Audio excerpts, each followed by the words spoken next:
ভুতুড়ে girls hostel. কলকাতার এক পুরনো কলেজের ছাত্রী রিয়া। সে খুব সাধারণ শান্ত স্বভাবের মেয়ে। সদ্য কলেজে ভর্তি হয়ে শহরে এলো। থাকার জায়গা হিসেবে কলেজের পুরনো গার্লস হোস্টেল।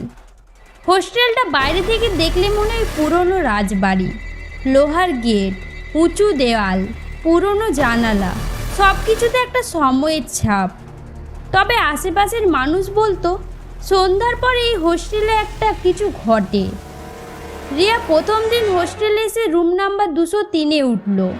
তার রুমমেট ছিল সিমই, যা দ্বিতীয় বর্ষের ছাত্রী, খুব হাসি খুশি স্বভাবের। রিয়ার ঘর গুছাতে গুছাতে জিজ্ঞাসা করলো, এই হোস্টেলটা খুব পুরনো আর অদ্ভুত, তাই না? একটু পুরনো মনে হচ্ছে। সিমই একটু থেমে বলল, পুরনো তো বটে, আর এর ইতিহাসও বেশ পুরনো। রিয়া একটু অবাক হয়ে বলল, ইতিহাস মানে?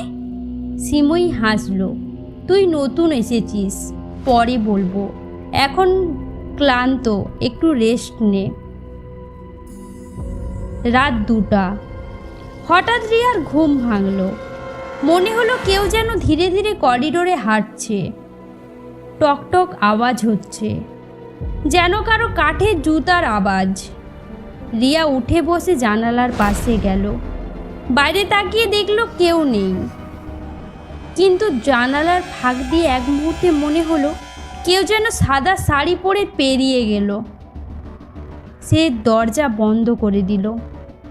পরের দিন সকালে রিয়া সিমইকে বলল, রাতে করিডোরে কেউ হাঁটছিল মনে হলো, সাদা শাড়ি পরা কেউ।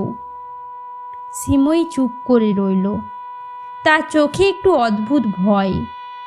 তারপর বলল, দেখ, আমি তোকে ভয় দেখাতে চাই না, কিন্তু এই হোস্টেলের একটা ইতিহাস আছে। অনেক বছর আগে এই হোস্টেলটা যখন নতুন ছিল, তখন এখানে সঞ্জু নামের একটি ছাত্রী থাকতো। খুব মেধাবী, কিন্তু খুব একা। তার সাথে প্রায় কেউ মিশত না। কিছুদিন পর তার আচরণ অদ্ভুত হতে থাকলো। সে একা একা কথা বলতো, জানালার দিকে তাকিয়ে হাসতো। তাকে একদিন হোস্টেলের পিছনের ছাদে ঝুলন্ত অবস্থায় পাওয়া যায়। তার মৃত্যুর পর কেউ কেউ বলতো সঞ্জুর ঘর থেকে রাতভর হাসির শব্দ আসে, করিডোরে ছায়া দেখা যায়। তারপর থেকেই 203 নম্বর রুমের মেয়েরা বেশি দিন থাকতে পারতো না। কেউ পাগল হয়ে যেত, কেউ অসুস্থ হয়ে যেত। শুধু একটাই জিনিস সব মেয়েরা বলেছে, রাতে করিডোরে কাঠের জুতো পরে কেউ যেন হাঁটছে।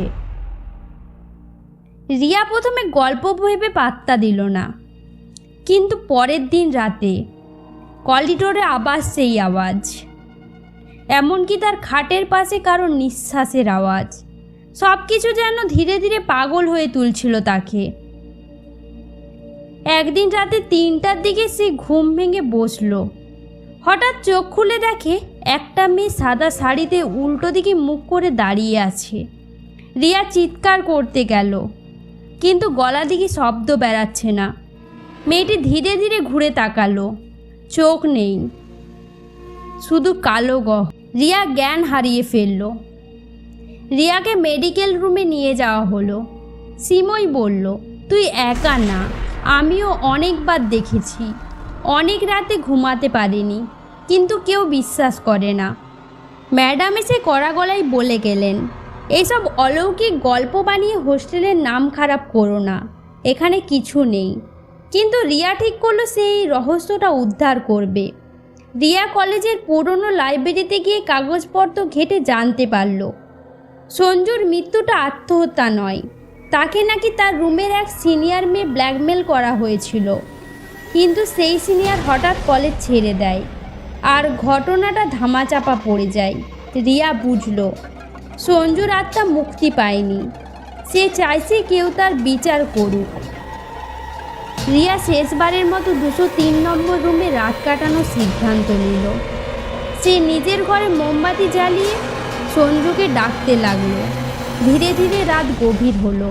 টকটক শব্দ, আবার সেই শব্দ।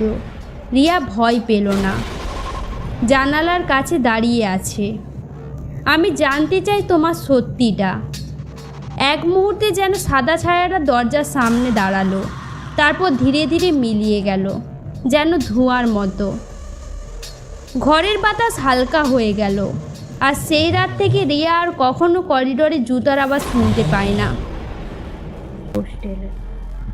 রিয়া আজ ৩য় বর্ষের ছাত্রী। ২০৩ নম্বর রুমে সে একাই থাকে, অলৌকিক কোনো কিছুর ভয় ছাড়াই।